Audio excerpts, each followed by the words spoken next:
the first time, a new generation is leading most of the populations today in today's workplaces, which leaves out the question: does a new workforce require a new leadership style? So it is my pleasure to welcome you, Mr. Francis Kong. Now, Mr. Francis Kong is one of the most respected business speakers in the Philippines, and also a multi-awarded entrepreneur and a recipient of the Outstanding Filipino TOEFL Award in 2014. Francis is also well-versed in the field of manufacturing and retail and sits on the board of the PHRA Holdings Incorporated. He holds a segment in a radio program called Business Matters at DZFE FM 98.7, where he shares his insights on business, values, and leadership. He is also a columnist for the Philippine Star, and his column has been awarded Best Business Column for the years 2009, 2010, 2013 to 2015, and the Hall of Fame Award in 2016 by the Catholic Mass Media Awards. As an author, he has written more than 23 books, many of which have become bestsellers in the country's top bookstores. So today, Francis is one of the most active personalities featured in radio, TV, and online interviews. His training programs for both public and private corporate clients have been well received, and as oftentimes quoted in his talk says, digital is the new default. Again, ladies and gentlemen, we welcome a partner and a very special guest to lead the first plenary session entitled Re-Evaluating Modern Leadership. Everyone, Mr. Francis J. Kong. Hi, Sir Francis. Good morning. Hello, Jester. Thank you very much for that overly exaggerated, generous introduction. While I was listening to you, I was wondering whether you were referring to another speaker or maybe I've locked into a wrong webinar or something. But thank you. Thank you very much for having me. Yeah. So I would like to thank all of you for giving me your time and investing your time and effort and attention and energy. By the way, every single thing that I just spoke, these are the resources that modern day leaders need to be managing very, very well. In case you probably missed it, let me just repeat that. Today, leaders have to wisely, smartly management and grow their resources. I'm not talking about business resources wherein, you know, the chief financial officer is going to be all ears in listening to what we're talking about, but I'm listening to you and me. As practitioners and as leaders, we need to manage our resources correctly. We need to manage our energy. You don't want to put your energy in things that would not add value to you, such that when the time comes when you need to do the main thing, you run out of it. And by the way, for your information, the best gift that leaders can give their people, guess what? It's their energy. 2, attention. HR practitioners understand the biggest challenge when it comes to our young and changing demographics entering the workplace now is none other than attention. Focus now has to become a serious acquired skill. Next, we gotta manage and grow our financials. That's a given. The way we were handling money pre-COVID and the way we are now handling money during the COVID and the day we're going to be handling money post-COVID will have some little differences, but the basic principles are still the same. This is not a time for me to be talking about that. There'll be another opportunity for it. We have to manage carefully our time, and our talent as well. You know, a lot of people fail to understand they've got the talent for leadership, they've got the talent to do a lot of things, but they never mature enough. They merely and solely dependent on their talent, so that today you can now probably review. There's a lot of showbiz personalities and athletes who used to be so talented, but now they're not functioning well. The idea here is to grow our talent, manage it and grow it so that your talent can become an acquired skill. And don't be surprised. Leadership is one of them. And finally, time. Now, I want you to understand all of the resources that I mentioned to you, time, attention, energy, and money and time, all of those things can be depleted. But all of those resources are renewable, except time. Time is the only resource that is not renewable. And that's why, I don't know if you've noticed this, many of us may be working from home, but time passes by so fast. A wise person says, time moves slowly, but time passes quickly. And proof. Do you realize that in just 2 or 3 more months, you're going to see my friend appearing all over the place. And you will see him say, malapit na ako lumabas, kayo hindi pa. Well, the world is changing. The business landscape is changing. Customers' behaviors are changing. Demographic, they are changing. Even the weather is changing. And you should not forget, the Philippines is a country with 4 seasons. Hot, hotter, hottest, flood. We are now in the hottest season. Well, something about change is something that you and I need to remember. It has been said that we are not changed until we are challenged. The current situation has changed us, and there's no bigger challenge that I have ever experienced in my lifetime in terms of business, economy, and personal life and living, apart from this big one. So ever since COVID-19 happened, there are 3 major personalities in business organizations that are most stressed. Number 1, the IT people. Number 2, logistics people. And number 3, HR people, isn't it? I am not talking about leadership and the finance because they are also stressed, but I want to take this opportunity to thank you for inviting me and giving me your time. That's why I said thank you for giving me your time, since time is the scarcest commodity these days and it is not renewable. The pressure is on me.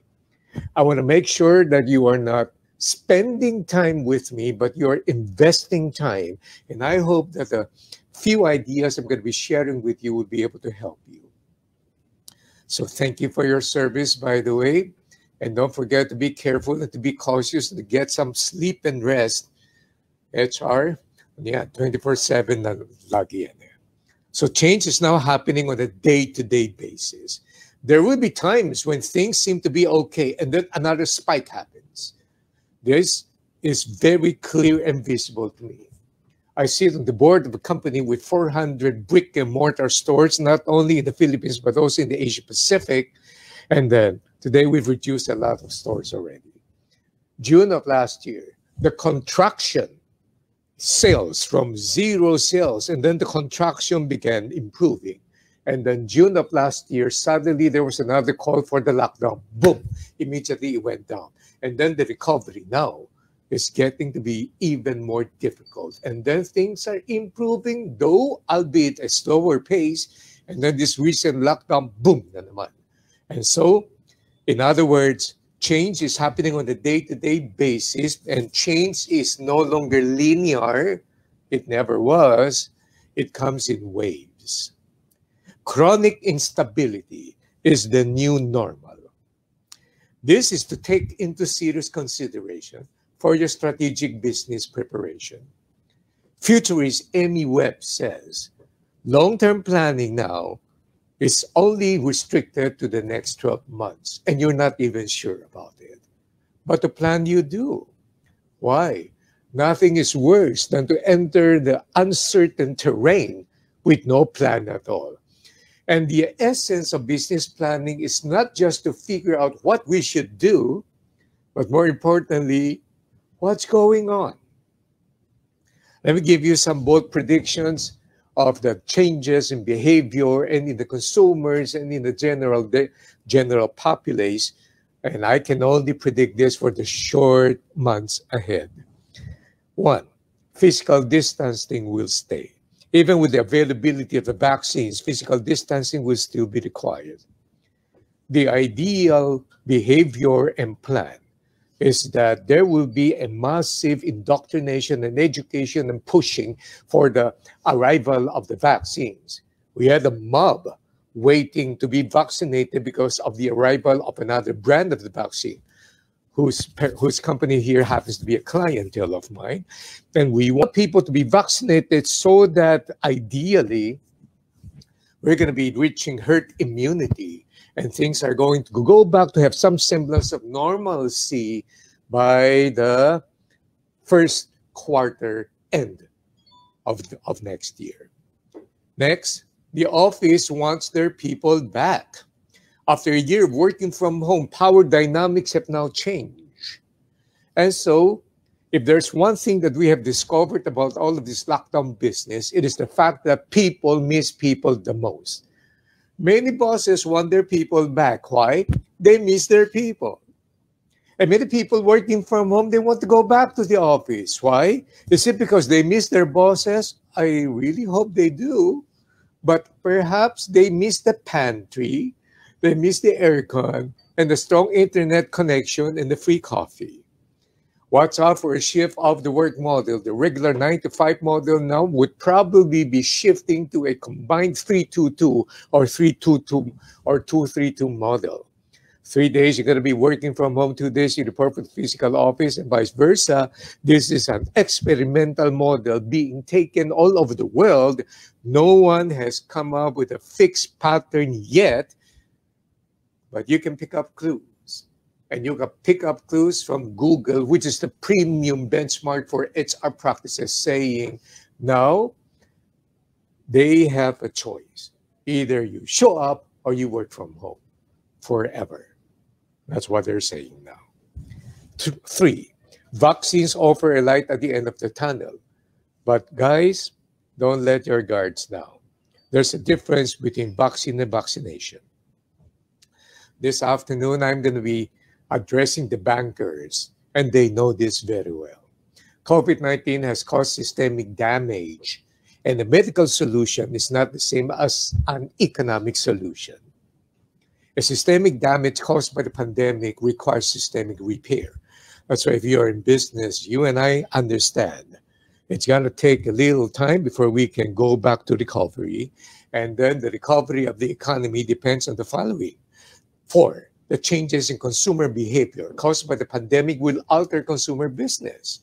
Many consumers are moving online, and as business says, we have to go there too. When the pandemic broke and the lockdown began, I thought this is now God's time for me to enter into retirement because I've been doing on-ground training for the longest time. And those of you who have blessed me with the opportunity to be my clients, you know I've averaged about 300 talks and trainings and seminars every year for the past, 15 years or so. And then suddenly everything went black. And then I thought it was time for me to retire. How would I have understood that today I'm practically doing the same thing in just a different methodology? And right now you're with me, right? Digital is the new default. There's no going back. I don't have invitations now for me to talk about the favorite subject matter during the pre-COVID days, which is digital transformation. Everybody enters into the digital transformation.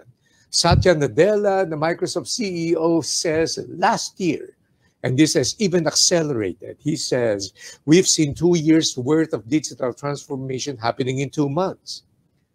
The lockdown has taught people to be staying home longer. And here's the biggest thing. The lockdown has taught people to be comfortable with online webinars and training, like what is happening now. Training will become a hybrid model. But personally, I feel it's going to be more inclined towards the use of technology. So here's the deal. As leaders, I want you to take a look at this. From the associate's point of view, from the individual contributor's point of view, from our direct reports' point of view, any work that is repetitive in nature will be automated. There's no turning back. If you just know what my clients are now doing, their CapEx now is mostly dedicated towards the end-to-end digital means of doing business. Now, every person in that particular category needs retooling and reskilling, but they can no longer wait for formal training that you will be doing to make this happen. They have to pursue growth on their own. From the board, the senior execs, or from the business owner's point of view, take a look at this. If you are not using technology to do administrative work, then you are either being overpaid or one day you're just going to be confronted with the accusation that you are inefficient. These are the major changes that has been caused by the acceleration of COVID-19. And that's why these are major field of changes and challenges that HR practitioners now have to take carefully into consideration. Next, we are hoping for the return of the customer's confidence. Until it does, business and economy will find it hard to recover. Although the bright side is that the projection is that we're going to experience an increase in OFW remittances. 7, the major shift that is happening in life science. My goodness, this is huge. I remember many years ago, I was one of the first people shouting out that the next phase of change will be on cloud and mobile computing. And I was shouting all of these things today. I'll be shouting this one out. The major shift will be in life science. There are major 3 life science shifts throughout humanity. The first half of the 20th century, beginning with Albert Einstein's 1905 papers on relativity and quantum theory, featured a revolution driven by physics. 50 years later, this led to the atomic bomb and nuclear power transistors and spaceships. 1. The second half of the 20th century was an information technology era based on the idea that all information could be encoded by binary digits, bits, or logical processes to be performed by circuits with one-off switches in the 1950s. This led to the development of the microchip and the computer and the internet. With all of these innovations combined, the digital revolution was born. Microchip plus computer plus internet equals digital revolution. And now we are entering the 3rd era of life science revolution. While children in Western developed countries are studying digital coding, they will be joined by those who will begin to study genetic coding. And that's what it is all about.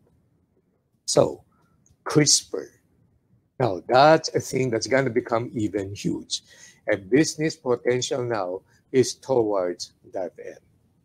So with all of this now, understand this important philosophy. New technology equals new managing skills equals new way of thinking. Beyond hard skills and soft skills is smart skills. Ideas are the currencies of the future. The current situation would challenge age-old practices. Alam mo dati, ito yun eh. Kung sino yung highly educated, mataas ang posisyon, ang lalaki ng budget nila. Lagi silang off-site, di ba? Abroad pa yan. May conventions. I mean, they enjoy the perks of their vendors and they get all the training they need. Middle executive naman, they probably have about 3 or 4 major conferences and training because that's the budget that will allow them. Others are those who need it, but they don't have the budget. What I see today is that technology is democratizing training. But you and I need to understand where the modern day leadership and leaders should be focused on. Look, there was a time when nobody paid respect towards soft skills. Well, how can you put anything of value upon any product that is labeled as soft, isn't it? And yet every single business leader that I have listened to, watched, and personally attended, Tom Peters, Jack Welch passed away, Jim Collins, Gary Hamill, Adam Grant, Everybody now talks about one thing. Today, hard is soft and soft is hard. The challenges of soft skills is, number one, it's very difficult to get a budget, especially when your leader is in finance. The basic question is, where's the ROI of this? I mean, how are you going to be computing the ROI immediately after soft skills training? And yet, in the field of AI and automation and 3G and digital revolution and everything else, there is never a time where in soft skills training now is even more important. Perhaps we have to rename them.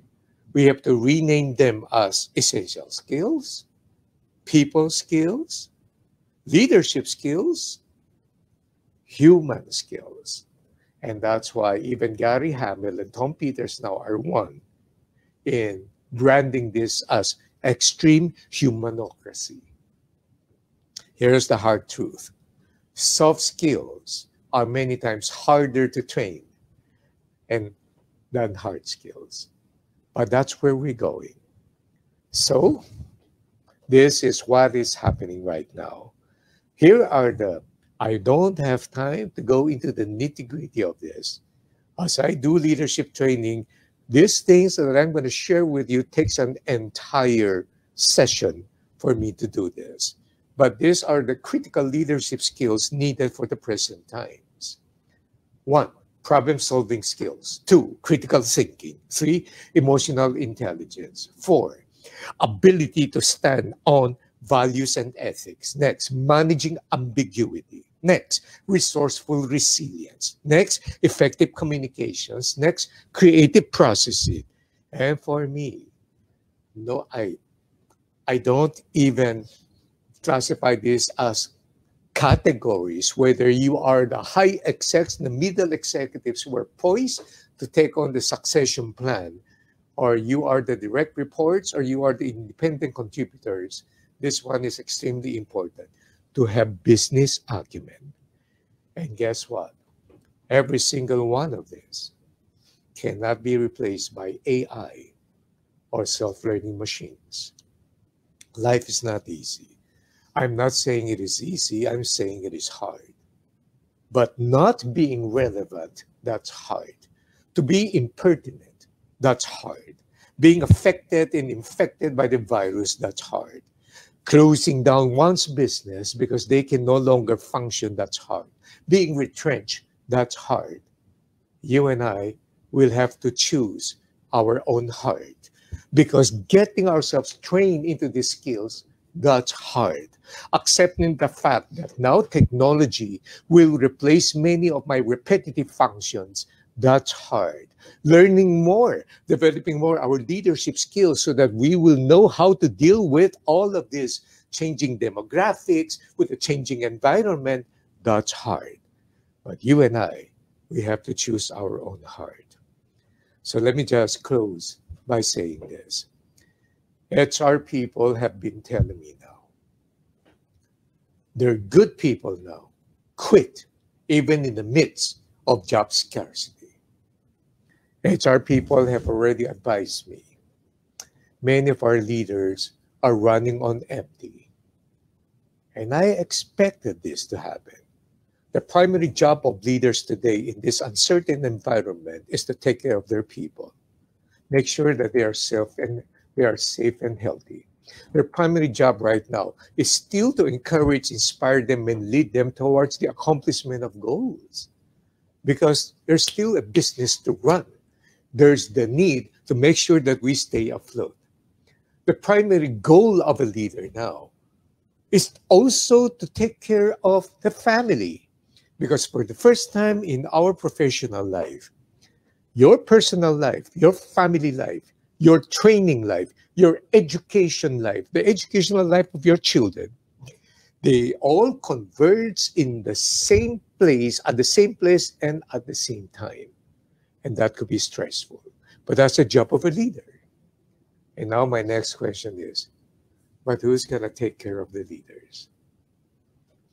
That would perhaps explain the reason why we've been having a lot of invitations to just encourage them and to inspire them. And I'm so happy that I belong to a group of, these are top of the line, cream of the crop, people of leadership in their craft, in their entrepreneurship, in their career. And these are people now who have the same passion of wanting to encourage, to put the learning and the inspiration in bite-sized things that can be seen and accessible to as many people as possible. And we started looking at the need to do this. We never expected it's going to evolve, evolving into the need to cater to other functions, mostly of HR companies, making their lives a little bit easier, providing good content, the ability now to do training.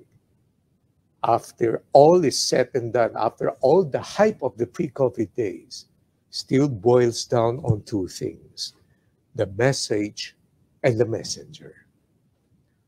So, one last thing I want to share with you before I go, and I would love to address your concerns and questions if you have it. Be patient with your bosses. Your bosses are going to frustrate you. They're going to disappoint you. The leadership of your companies are going to give you ideas and give you directives. And while at the middle of doing things, they're going to come in and say, palitan mo na yan, change it. We cannot do that anymore. That can be frustrating, man. That's hard. Your leaders will not be able to give you sufficient information that you need.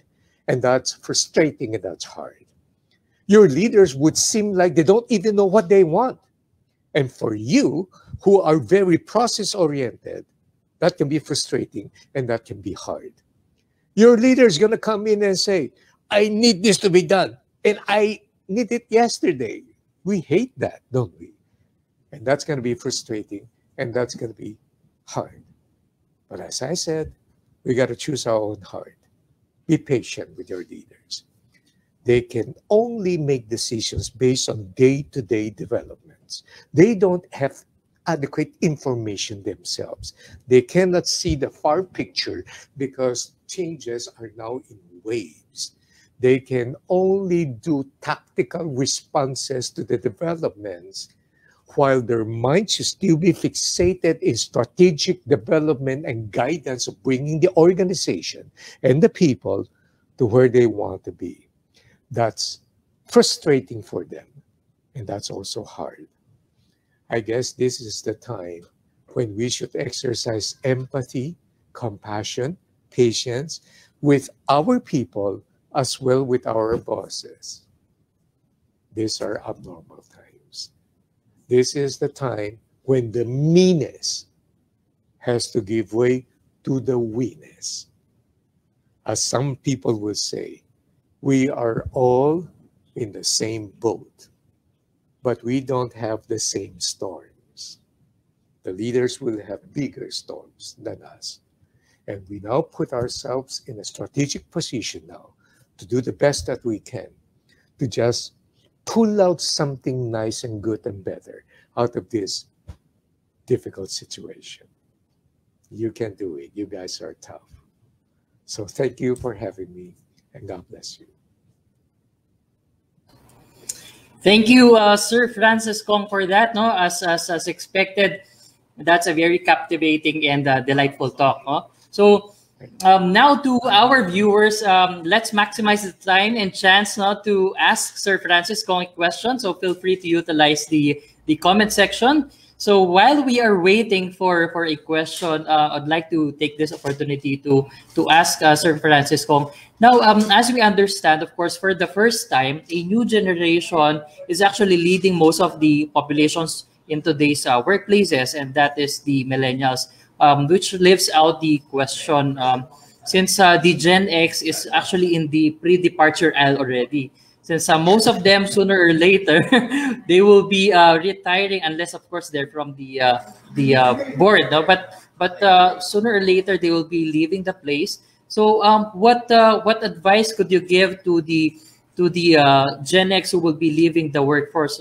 as to how can they build generation of leaders? Since we can learn both from the generation X and generation Y and Z. So there's a lot to learn from each other. So what advice can you give to the Gen X leaving the workplace soon? Well, that's a great question. And I'm going to give you a little bit of a trade secret of speakers. Every time speakers say that's a great question, that means the speaker doesn't have an answer yet. But I'm going to address that question.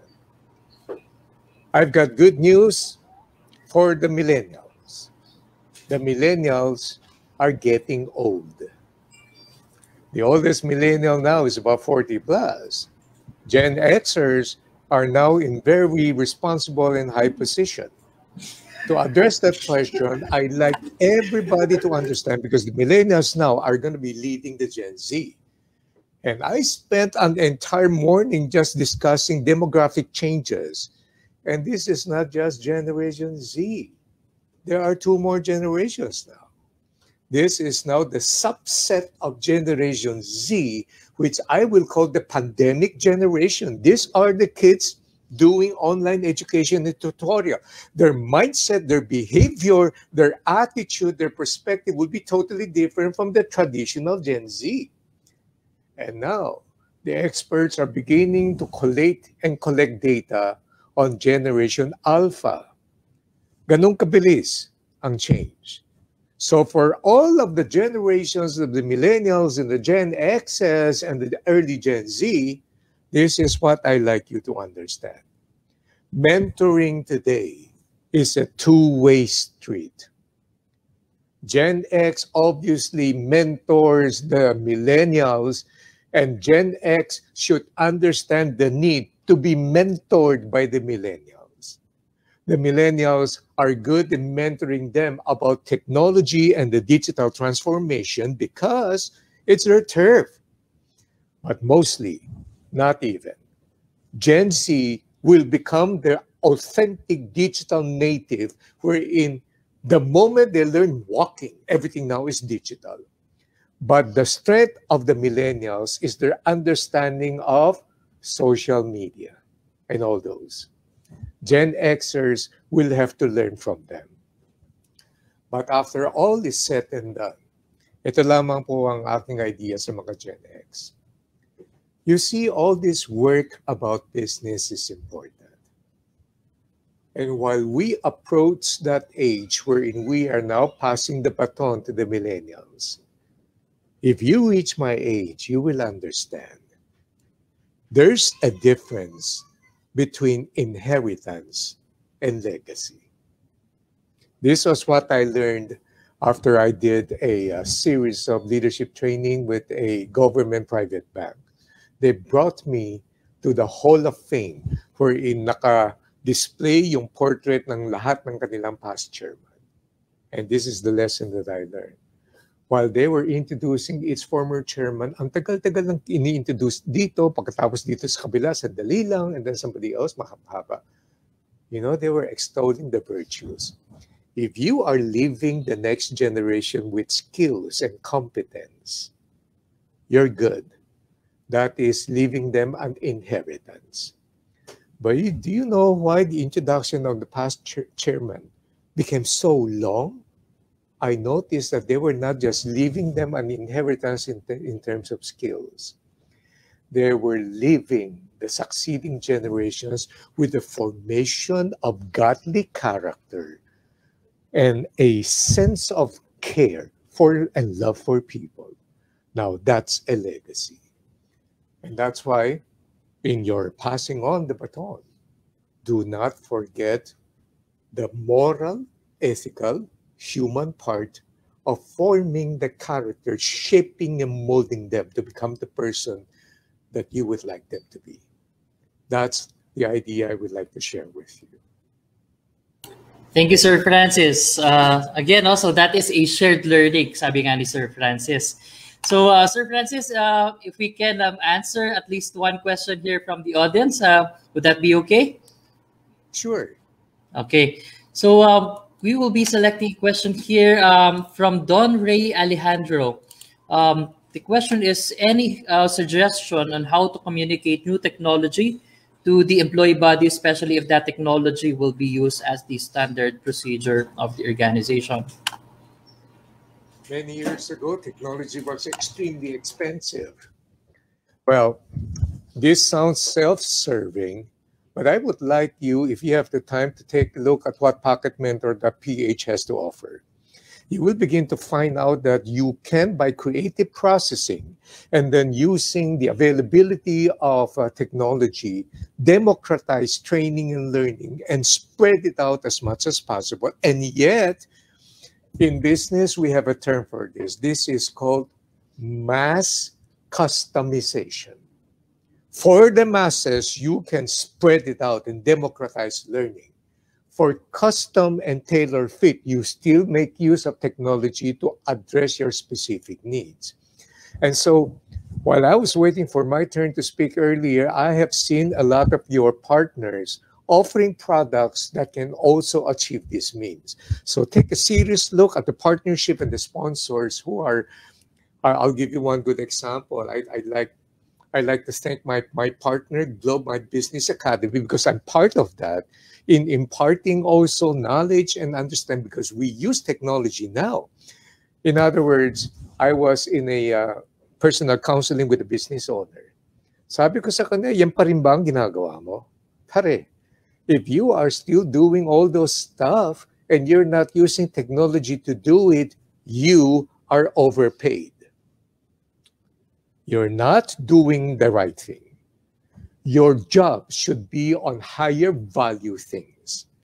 You have to be providing vision. You have to be providing direction. You have to be guiding and influencing and inspiring your people. You don't have time to do that anymore because you are not allowing technology to do the administrative job so that you can add more value to personal learning and to do more value-added services. So that's what you should do. Really, really understand technology and how it can be used by us as tools. Thank you. Thank you, Sir Francis. Huh? So I guess we can move forward to the next part of the program. Of course, again, effective modern leadership is a skill comprised of many different traits or qualities. So some of these qualities include vision, mission, values, commitment, motivation, and consensus building. The lack of any of these important traits or qualities may greatly reduce the effectiveness of a leader. Of course, Sir Francis will not be leaving out this session today, as he will help us to get to know more about our co-presenter today, which is Pocket Mentor. So, Sir Francis, please stay on the line. Do your employees need training? Lessons on self-improvement? Then you have got to try Pocket Mentor.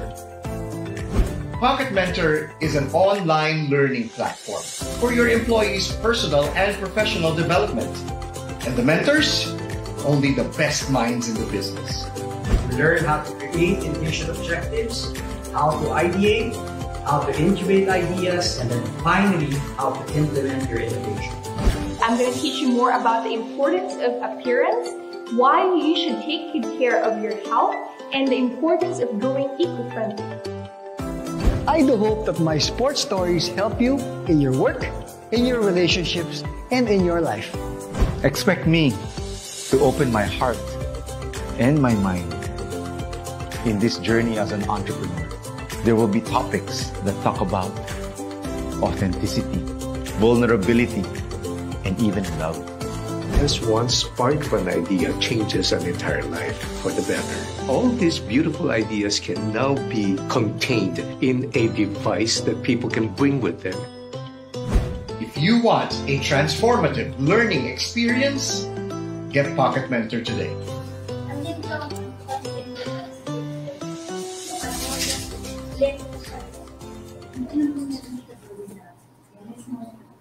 Again, HR leaders and people managers, Francis J. Kong, inspirational speaker of the Pocket Mentor. Thank you. Thank you. So, thank you very much for having me. To help introduce the Pocket Mentor, would you like to tell more about the Pocket Mentor, Sir Francis, to our audience, so they would be able to get a grasp of who Pocket Mentor is and what this is all about? Okay. A couple of years ago, I, together with some very successful creative people, we noticed one thing. And I'd like everybody to understand this is a very important principle we need to consider. Time being the scarcest resource and the most valuable resource, it is this. I see a lot of people spending so much time using their devices, absorbing a lot of entertainment. Entertainment is okay, nothing wrong with that, pero depende kung ano yung content, di ba? But we have to understand, entertainment distracts, education engages. So, if we're feeling downhearted, we want to watch a movie so that we can forget, to be distracted. But after binging on the series, your problem never disappears. What if we penetrate that space and then provide learning? Not provide learning that can offer an option for people now for self-improvement and growth, so that by the time they go into the workplaces, they are now equipped with a lot more options to be able to do so. So that was the initial idea. And then we were, the creation of the content and then the brainstorming of ideas took such a long time. And then COVID-19 happened. We said, this is the most important time when people need to be encouraged. So we launched it right away via Facebook. And you should see the immediate response of what happened. There was this need. And we never understood that this would evolve now, because we now have corporate clients asking us to democratize training and at the same time do administrative function through the same platform, and then bring out the training to a lot of people. And those personalities that you've just seen, these are the cream of the crop. Hanky Lee is one of the founders of Yellow Cup and is now the owner of Henry Hotel.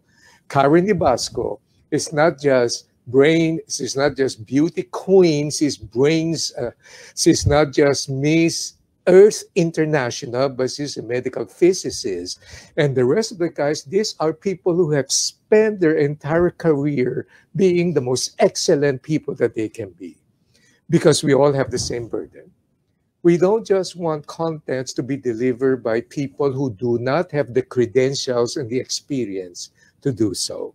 So essentially, diba sa HR, we always have this problem.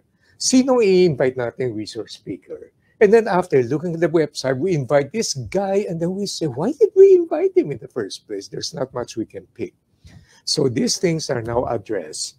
And I'm just very happy to inform you that Pocket Mentor is on its way to being a very viable tool for democratizing training and to custom make the needs for certain companies. And you have the content and the talent for that.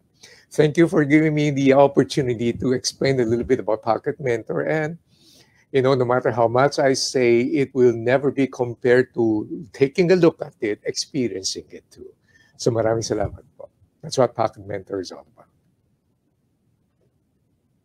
Okay. Thank you, Sir Francis, for that. No, of course, Sir Francis Kong will also be helping us award the winner for the exclusive Pocket Mentor subscription by Francis Kong and Karen Ebasco. So to prepare the list of award, we have here the Mark. We'll be showing the technicals. Okay. So the winner for the 10 courses by Francis Kong and Karen Ebasco is the following.